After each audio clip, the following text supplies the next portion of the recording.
Hello everyone, welcome back to my channel. My name is Leah, also known as Wellnessmedic. Hello if you are new here. I am a 4th year medical student from the University of Sheffield.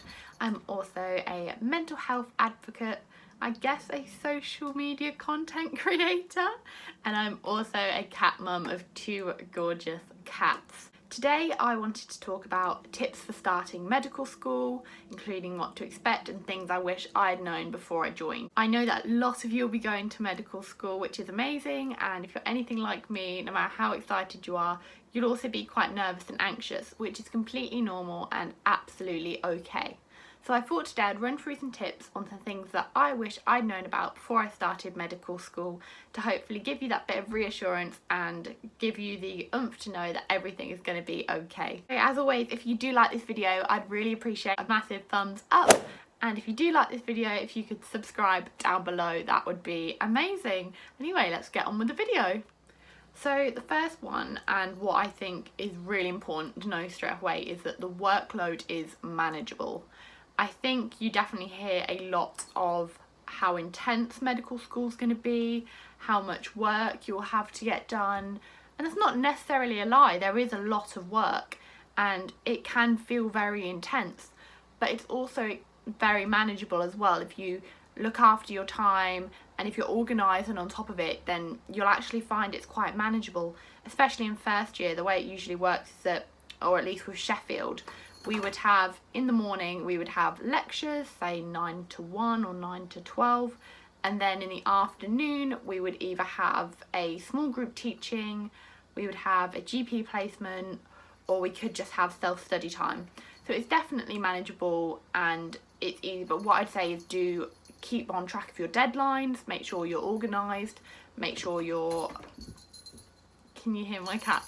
But yeah, make sure you're on top of it, make sure you're organised, make sure that you know exactly when your deadlines are, and you'll be absolutely fine. I think in comparison to some other degrees or maybe what some of your flatmates are doing, you may feel like you're doing a bit more, but I actually find that this is quite good because in later on when you're on placement and the hours are very different to what you would have experienced in first year, you're that little bit more into routine anyway. So I find it's actually quite beneficial, and in first year you almost definitely get all your weekends off. In placement that can sometimes vary, but usually it's fine too, but it's just a lot more manageable. But do make sure what can be really good is to get something like Notion or a Google Calendar and just plot down exactly what you've got from week to week, because you should be told like at least a week, if not longer, in advance what you'll have going on. With things like essays and things as well, if you can get on top of them in advance, that can be really good. Try not to leave them to the last minute if you can, because that will just make you feel a lot more mentally healthy and not stressed and panicking, which we know can do a lot to our mental health. So just make sure that you try and stay on top of everything as well as you can, and if you are struggling, then reach out. There's usually a student affairs team, there's support, your lecturers, your small group teachers. There's so many people that you can reach out for support. But also, kind of leading on from the workload is manageable, please don't listen to your peers. If you have peers that like to boast about doing 12 hours of study a day, or they've studied through the night, or they've I don't know, so some very excessive studying and talking about how sort of on it they are, and you know, everyone is different and that is okay, and you are doing it just fine as you are. Do not compare yourself to other people, and do not feel that you need to prove yourself to anyone else, because as long as you're on top of things, you are doing absolutely fine.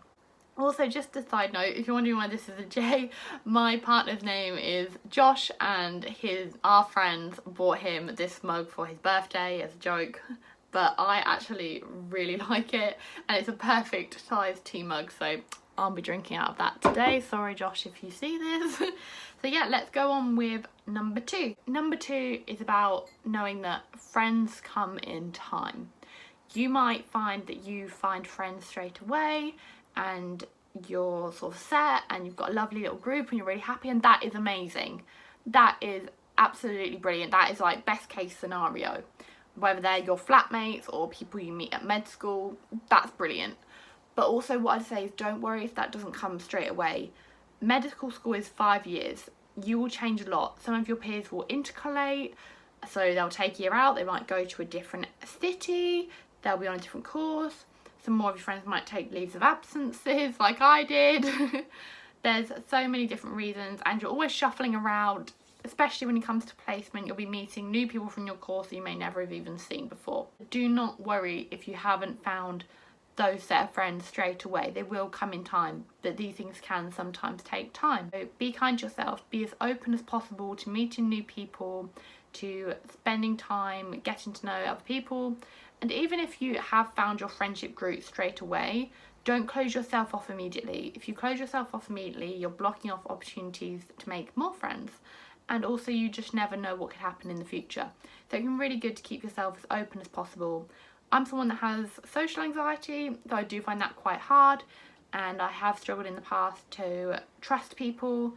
But it's all about just putting yourself out there and giving it a go to meet people, to make friends. And yeah, just don't worry if this doesn't come straight away. It will take time sometimes, and that is completely okay. Just make sure you're looking after yourself and keep in contact with the people from home. Call your family, call your friends from home. Even if you're just dropping them a text on Instagram or something, like try and contact someone at least once a day in any capacity. Another thing that I definitely didn't know before I started medical school was, I guess, the level of independence. I knew there would be a jump from school to medical school, but it's just very different once you start. So obviously lectures, like, they know to a certain degree if you're there or not, but they're only going to flag it if you don't come enough times and you don't sign in enough times. So you are just kind of expected to show up. And then the small group teachings, they'll keep an eye on placements, but even things like getting to and from placement, that is all for you to organise yourself. When you get later on in placement, some placements are really on it and will know where you are at all times, and other placements will just not know if you're there or not.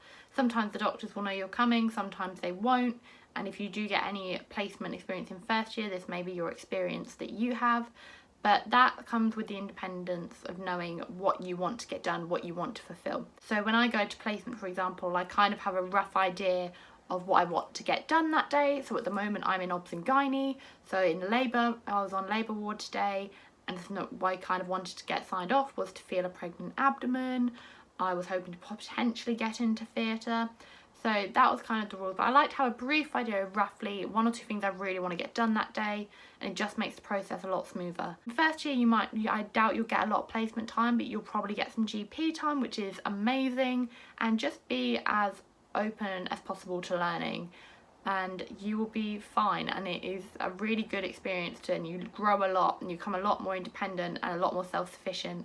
And it's very empowering, and you will get into that routine. It might take time, but you will get into that routine eventually. The next one that I want to make very clear, that you might get mixed reviews from people, and just ignore them in my opinion, but there is no such thing as a stupid question. If you don't know something, it is absolutely okay to not know something.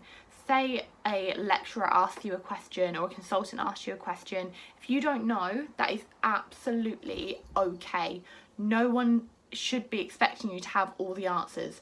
You are a student, you are learning, you are there to learn and to get as much information as you can.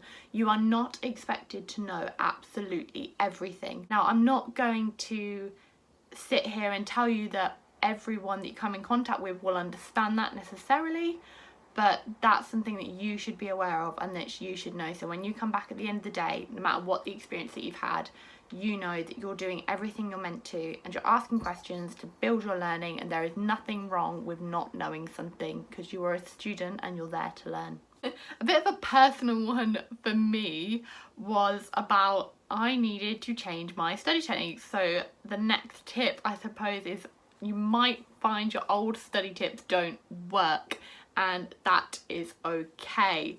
So I was an avid note taker all the way through GCSEs, all the way through A-levels, and unfortunately I tried to keep this tactic for about 2.5 years of med school.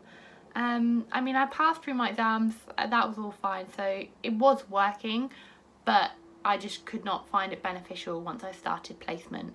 I think one of the biggest problems was that note taking is quite time consuming, and I needed to find a lot more concise ways of revising that would take less time, so I'd have more time to relax after a busy day of placement, or to just do things I want to do and not feel like I have to spend all my time writing notes, because I just wasn't learning sufficiently or beneficially.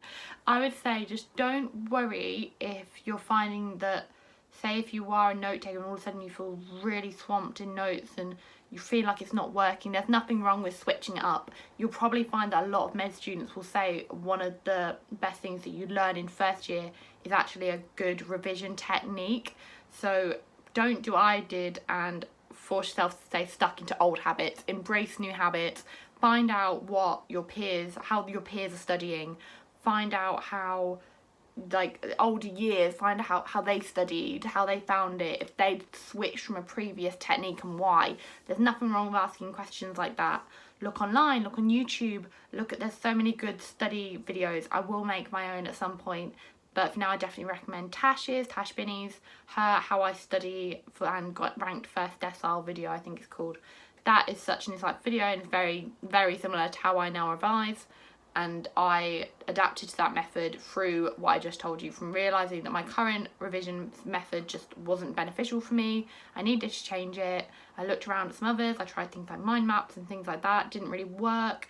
I then started flashcards and that's where things kind of changed. And then I got into a better routine after looking at YouTube videos. Power of the internet. So I would definitely recommend don't feel stuck to old habits. And that doesn't just apply to revision. You can apply that to so many different areas of your life. Maybe you were going to bed a lot later and now you're realising you need to go to bed earlier. Maybe you find you can stay up later. All of these things are fine. You might find that you want to exercise in the evening instead of the morning, but you used to always exercise in the morning. Like, there is nothing wrong with changing your routine, because when you go to university it is a massive change. Everything around you has changed. You probably don't know the people around you. This might be a new city and you're starting medical school. There's so many new changes going on, so there is nothing wrong with embracing a new routine and a new way of living. Talking about embracing, I've nicely moved on to my next one, which isn't necessarily that personal for me, but just something that I like to make people aware of, is that there's nothing wrong with having a self-care night. There's nothing wrong with having a Netflix night. What I mean by this is that I don't really go to nightclubs and things anymore. But in first year I did feel the pressure to have to go to clubs, to have to live that, I guess, that uni, that freshers lifestyle, that you're probably aware of what I'm talking about. But so sort of clubs. But there's nothing wrong with saying no, and anyone that makes you feel bad or judges you for that is not a friend and not someone you should associate yourself with. There is nothing wrong with feeling down, wanting to put your mental health first and decide that you want to have a spa night in bed with a face mask and Netflix. There's nothing wrong with not enjoying nightclubs and just saying no. There's nothing wrong with just not wanting to. There's absolutely nothing wrong with putting your mental health first. So don't feel pressured to do things you don't want to do things you don't feel comfortable with, or anything that goes against your morals. There is, I've said it a million times, nothing wrong with looking after yourself, and it's completely okay, and it will be more beneficial for you to make sure, even if you do enjoy that lifestyle, there is nothing, it's important to still make sure that you're taking time for yourself and realising when you're burnt out or you're exhausted or any of these things. So yeah, I'm not going to say there's nothing wrong again, but you guys get the message. Another one I didn't realise was how early you can get involved in things. So as a first year, I guess you kind of feel very much, I think you go in with the expectation that you're going to be like a little mini doctor, and then you actually realise that a lot of first year is just lectures and learning about physiology and not really doing the doctor stuff or learning the doctor stuff. That's at least the kind of experience that I found. But I've actually found now that there's so many things you can get involved in early. So for example, I'm on a excuse me, I am on a program at my university called PEEPS, which, don't ask me what it stands for, but it's essentially for people that are interested in psychiatry. You get assigned a psychiatric supervisor and you get to go on placement days with them in the different rotations of psychiatry. So for example, I'm with a core trainee core trainee 2. I'm with a CT2, and every time he rotates I get to spend a couple of days out of my normal placement to go on placement with him. So the next one that I'm doing is forensic psychiatry, which if you know me, I'm extremely excited about. But you can actually join things like that from phase 1. You can get involved in poster presentations from phase 1. I say phase 1, I don't know if it's different for everyone else, year 1. You can get involved in conferences. There is so much you can get involved in. So don't feel like just because you're first year that you're not able to get all these opportunities through med school. Did anyone just see Ralph go? Absolutely. Yeah, and then the other one. But yeah, there are so many opportunities you can get involved in, and if you're not sure, then ask your medical school, email them, just look around. Usually there's boards that advertise for different things, but there's so much you can get involved in, and look online as well. There's just, yeah, there's ample of things you can get involved in, and if you're interested in any speciality, you can definitely get some form of at least advice minimum, if not some experience as well. So just take every opportunity you can get that you're interested in. I feel like this makes me sound like such a bad person, but I just say don't revise all, like don't revise, I don't want to say don't revise a lot, like don't revise all the time, especially like in freshers. Do not worry about revising. Freshers is about learning to adapt to uni life, to you're moving out, so you're learning to become more independent. There's so many life skills that you learn in freshers and within the first few weeks of freshers, that making sure you're on top of a lot of the medicine stuff, like you'll be able to easily get on top of it. So do not feel like you need to sort of put medicine at the top of everything else, and that you can't, I don't know, take some time to learn how to cook properly if that's something new to you, or to do things with your flatmates, do things with your friends, etc. Like don't feel like you have to go straight to the library. The first few weeks for a lot of medical schools, I know for mine and a few of my friends, it is that very simple introduction to medical sciences, which is your A-level chemistry, biology type stuff. So it's very easy for you to get on top of, and even if you haven't done biology, it's still okay. So I'm not saying don't revise by any means, that's not what I'm saying, but don't sacrifice sort of your self-growth in those first few weeks. And don't worry if you're feeling a bit overwhelmed with the non-medicine side of things, that is also completely normal. So just don't push everything to the side because you're so worried about getting behind on medicine. You're in September, your exams probably aren't till May, June, July. You've got loads of time, and taking a week or two or however long it takes for you to properly settle in will make you more fueled to when you come to revision. You'll probably find that you're a lot that you're a lot more on it for the future and for your future revisions. So your life skills and adapting and growth is very important, and it's one of the biggest parts of freshers is all of that. It's not so much learning the medicine, so don't feel like you need to. These are a few of my tips for starting medical school and a bit more about what to expect. Again, thank you so much for taking the time to watch my video, and I will see you again next week for another video. Bye!